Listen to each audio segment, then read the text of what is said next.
Bonjour, je m'appelle Fatou Mourad Sarr, je suis CEO de la marque Mourafa. Mourafa a été créée depuis 2015.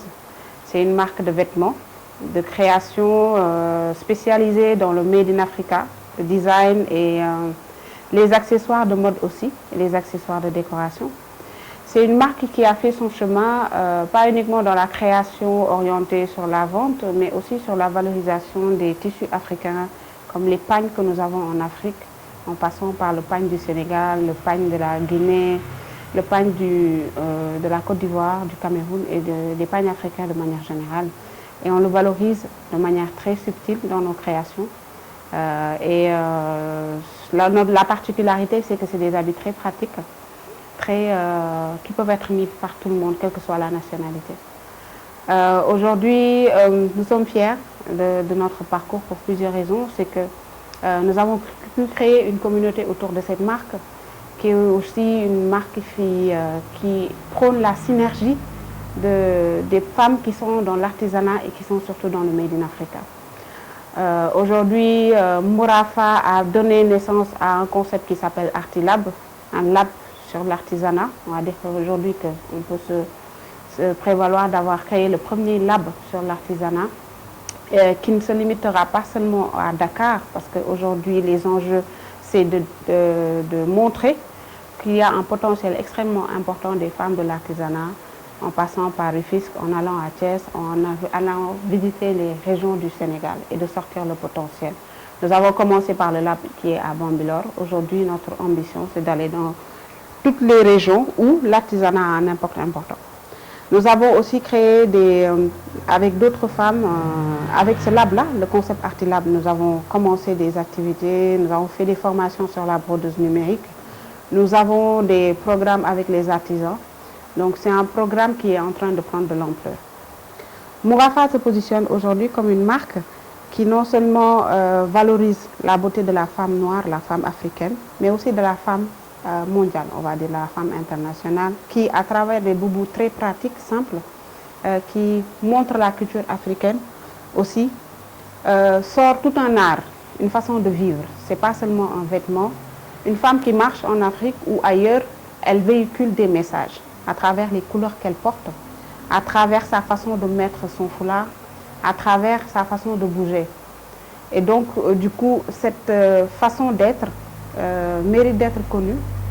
On est dans un monde ouvert où on échange beaucoup. Et donc, on est à ce niveau de partage, à ce niveau d'échange-là. Les accessoires de mode et de décoration nous intéressent aussi parce qu'aujourd'hui, tu peux consommer des produits qui sont proches de toi sans pour autant aller peut-être te fatiguer. Et notre ambition, c'est de pousser ces femmes-là, pousser les consommateurs, les Africains et les personnes à utiliser des produits qui viennent de leur terroir, que ce soit les losiers, que ce soit les pagnes, que ce soit, voilà, que ces produits-là puissent être valorisés là où ils sont le plus accessibles et le plus proches. Nous sommes dans tout ce qui est bijoux et accessoires. Nous sommes aujourd'hui, nous travaillons avec quelques entreprises pour la décoration de leurs locaux, pour qu'il y ait une touche africaine.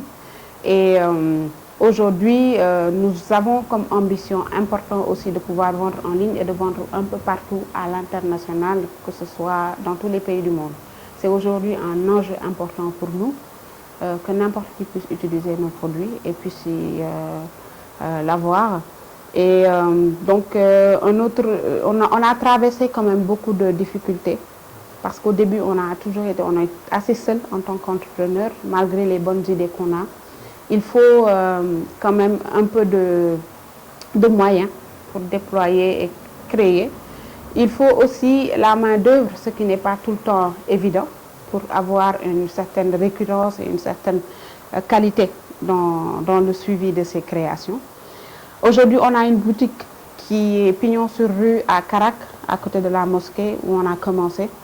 Et on voudrait ouvrir d'autres boutiques dans d'autres parties de Dakar et sortir aussi de la capitale, Dakar, pour s'ouvrir dans d'autres régions où on va aussi valoriser le travail de ces femmes à travers le modèle de concept store, à travers des modèles de partenariat, à travers des modèles d'expérimentation, parce que c'est très important que les personnes puissent, les femmes surtout, artisanes, puissent avoir des espaces d'expression, des espaces de réflexion et des espaces d'échange pour pouvoir valoriser et tester ce qu'elles font, ce qui nous manque vraiment.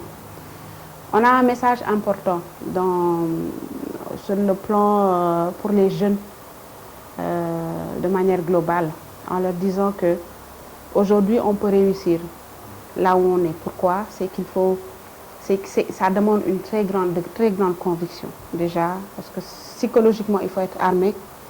On peut réussir à travers la volonté, mais on peut réussir en ouvrant les yeux sur ce qu'on a. Et il y a un aspect très important qui est l'innovation. Essayer de s'approcher des personnes, des ressources qui peuvent nous aider. Une fois qu'on a testé, on a eu une idée de ce qu'on veut faire. Donc il ne faut pas rester cloîtré, il faut se rapprocher des personnes qui peuvent nous aider dans nos projets et surtout être novateur, parce que c'est ça en fait la grande différence. Donc notre message aujourd'hui, encore une fois, je disais, est un message optimiste, c'est un message d'ouverture, mais c'est un message aussi de co-création et un message de partage. Le milieu de création où je suis, c'est un milieu qui est quand même très flexible. C'est un milieu qui est, on va dire, qui a deux facettes. La première, c'est que vous créez votre propre environnement dans la création, parce que c'est vous qui créez, c'est vous qui me lancez le produit. L'autre élément, c'est le consommateur, c'est-à-dire les personnes qui vont consommer votre produit. Et c'est ça l'importance de comprendre sa cible, de comprendre les gens qui achètent chez nous. Nous, on a une cible assez importante de femmes qui ont entre 30 et 50 ans. C'est des femmes qui sont très dynamiques, souvent en activité. Et c'est des femmes qui ont un pouvoir d'achat très simple, puisqu'on vend quand même des produits accessibles. Mais c'est des femmes aussi qui ont une recherche, qui cherchent une certaine forme d'originalité. Et qui veulent, dans leur mise, montrer sur cette culture africaine, cette tradition, et montrer aussi leur originalité. Donc c'est important de savoir à qui on s'adresse. L'autre élément, c'est qu'être une femme et un homme, ou un homme n'est pas un obstacle.